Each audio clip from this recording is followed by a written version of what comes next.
ಬಸವಂ ಕಾಲಂಗೆ ಕಾಲ ನನುಪಮ ಶೀಲಂ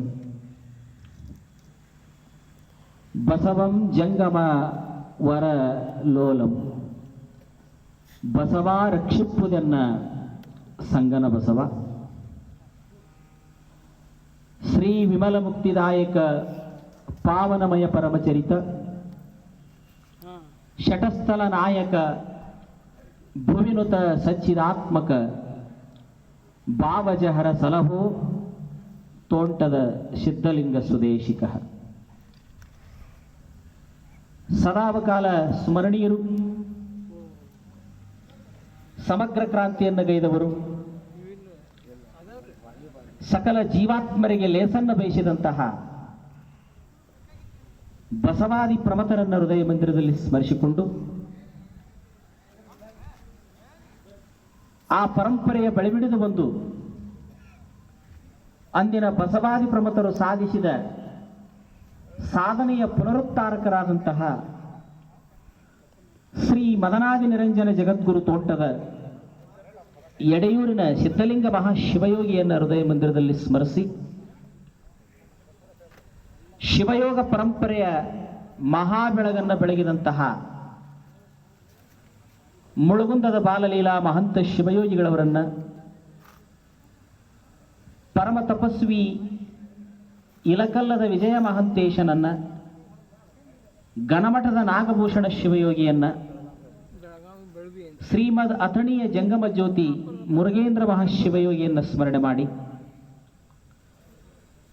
ಕ್ಷೇತ್ರಾಧಿಪತಿ ದೈವವಾಗಿರುವಂತಹ ತೋಂಟದ ನಂದೀಶ್ವರರನ್ನ, ಉಗ್ಗದ ತೋಂಟದಾರರನ್ನ, ಅನ್ನದಾನ ಮಹಾಶಿವಯೋಗಿಯನ್ನ, ಚರಮೂರ್ತಿ ಸಿದ್ಧಲಿಂಗರನ್ನ ನೆನೆದು ಈ ನಾಡಿನಲ್ಲಿ ಬಸವ ಜಯಂತಿಯನ್ನು ಪ್ರಾರಂಭಿಸಿದಂತಹ ತ್ರಿವಿಧ ದಾಸೋಹ ಮೂರ್ತಿಗಳಾದ ಧಾರವಾಡದ ಮುರುಘಾಮಠದ ಪೂಜ್ಯರಾದ ಮೃತ್ಯುಂಜಯಪ್ಪಗಳವರನ್ನು ಸ್ಮರಿಸಿ, ರಾಷ್ಟ್ರಧರ್ಮ ದೃಷ್ಟಾರ ಹರ್ಡೇಕರ್ ಮಂಜಪ್ಪನವರನ್ನು ಸ್ಮರಿಸಿ, ವಚನ ಸಾಹಿತ್ಯವನ್ನು ರಕ್ಷಿಸಿದ ಹಳಕಟ್ಟಿಯವರನ್ನು ನೆನೆದು,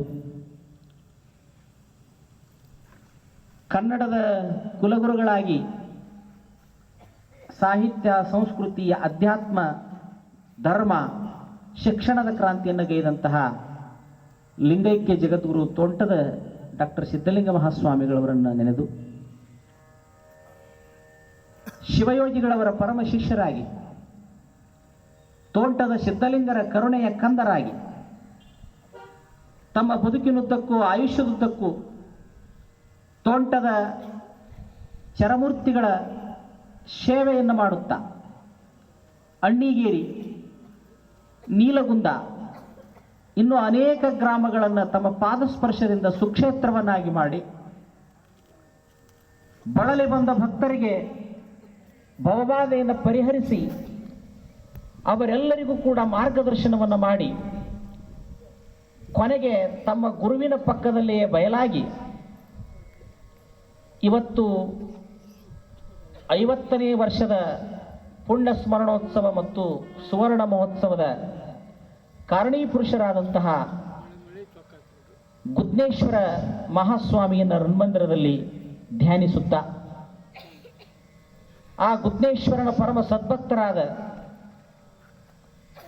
ಸಮಸ್ತ ಸದ್ಭಕ್ತರಲ್ಲಿ ಈ ಕಾರ್ಯಕ್ರಮವನ್ನು ಆಯೋಜಿಸಿ ಮತ್ತೊಮ್ಮೆ ಮಹಾತ್ಮರನ್ನ ನೆನಪು ಮಾಡಿಕೊಳ್ಳುವಂತಹ ಸಂದರ್ಭವನ್ನು ಒದಗಿಸಿಕೊಟ್ಟಿರತಕ್ಕಂತಹ ಪೂಜ್ಯರಾದ ಪ್ರಭುಲಿಂಗ ಮಹಾಸ್ವಾಮಿಗಳವರ ಅಡಿದಾವರಗಳಲ್ಲಿ ಶರಣಾರ್ಥಿಗಳನ್ನು ಸಲ್ಲಿಸಿ, ಅಣ್ಣಿಗೇರಿ, ನೀಲಗುಂದ, ನಾಯಕನೂರು, ಮುಳುಗುಂದ ಹೀಗೆ ಹಲವಾರು, ಕುಕನೂರಿನ ಗುದ್ನಪ್ಪನ ಮಠ ಹೀಗೆ ಹಲವಾರು ಗ್ರಾಮಗಳಲ್ಲಿ ಪೂಜ್ಯರು ತಮ್ಮ ಜೀವಿತ ಕಾಲದಲ್ಲಿ ಸಂಚರಿಸಿದ್ದಾರೆ. ಅಲ್ಲಿ ಅನೇಕ ಲೀಲೆಗಳನ್ನು ತೋರಿದ್ದಾರೆ. ಅವೆಲ್ಲ ಭಕ್ತರು ಬರ್ತಾರೆ. ಇನ್ನೇನು ಇನ್ನೊಂದು 2-3 ದಿವಸ ಈಗ ಸುದ್ದಿ ಆದಂಗೆಲ್ಲ ಅವರೆಲ್ಲ ಬರ್ತಾರೆ.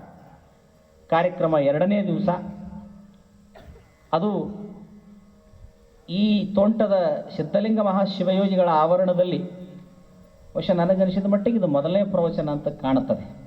ಯಾಕಂದರೆ ಇಲ್ಲಿ ಪ್ರವಚನಗಳಾಗಿಲ್ಲ. ಊರನ್ ಮಠದಲ್ಲಿ ಆಗ್ತಿದ್ವು, ಅಣ್ಣಿಗಿರಿ ಊರು ಮಠದಲ್ಲಿ, ತೋಂಟದ ನಂದೀಶ್ವರ ಮಠದಲ್ಲಿ ಆಗ್ತಿತ್ತು. ಆದರೆ ಈ ಗ್ರೌಂಡಿನಲ್ಲಿ ಬಹುಶಃ ಪ್ರವಚನ ಅಂದರೆ ಇದೇ ಮೊದಲನೇದ್ದು ಅಂತ ನಾನು ಭಾವಿಸ್ತೇನೆ. ಯಾಕಂದ್ರೆ ನಾನು 20 ವರ್ಷ ಆತ ಈ ಕಡೆ ಬಂದಿಲ್ಲ. ಇಂತಹ ಒಂದು ಕ್ಷೇತ್ರದಲ್ಲಿ ನಿರಂಜನ ಜಂಗಮ ಪುಂಗವರು ಬಯಲಾದಂತಹ ಮಹಾದಿವ್ಯ ಕ್ಷೇತ್ರದಲ್ಲಿ ತಾವೆಲ್ಲ ಕುಳಿತುಕೊಂಡು ಆ ಗುದ್ನೇಶ್ವರರ ಜೀವನ ದರ್ಶನವನ್ನು ಕೇಳಲಿಕ್ಕೆ ಬಂದಿದ್ದೀರಿ. ತಮ್ಮೆಲ್ಲರ ಪವಿತ್ರ ಅಂತರಾತ್ಮಕ್ಕೆ ಶರಣಾರ್ಥಿಗಳನ್ನು ಸಲ್ಲಿಸಿ, ಕಲಾವೃಂದದವರಲ್ಲಿ ಶರಣಾರ್ಥಿಗಳನ್ನು ಸಲ್ಲಿಸಿ, ಗುದ್ನೇಶ್ವರರ ಕಾರ್ಯಕ್ರಮವನ್ನು ಯಶಸ್ವಿಗೊಳಿಸಲಿರುವಂಥ ಎಲ್ಲ ಸೇವಾ ಸಮಿತಿಯವರಲ್ಲಿ ಶರಣಾರ್ಥಿಗಳನ್ನು ಸಲ್ಲಿಸಿ, ಇವತ್ತು ವಿಶೇಷವಾಗಿ 2ನೇ ದಿವಸದ ಕಾರ್ಯಕ್ರಮ, ನಿನ್ನೆ ಅಧಿಕೃತವಾಗಿ ಈ ಪ್ರವಚನಕ್ಕೆ ಒಂದು ಚಾಲನೆಯನ್ನು ಕೊಡ್ತಕ್ಕಂತಹ ವ್ಯವಸ್ಥೆಯನ್ನು ಪೂಜ್ಯ ಗುರುಗಳವರೆಲ್ಲ ಮಾಡಿದ್ದಾರೆ. ವಿಶೇಷವಾಗಿ ಈ ದೇಶ ಕನ್ನಡ ನಾಡು,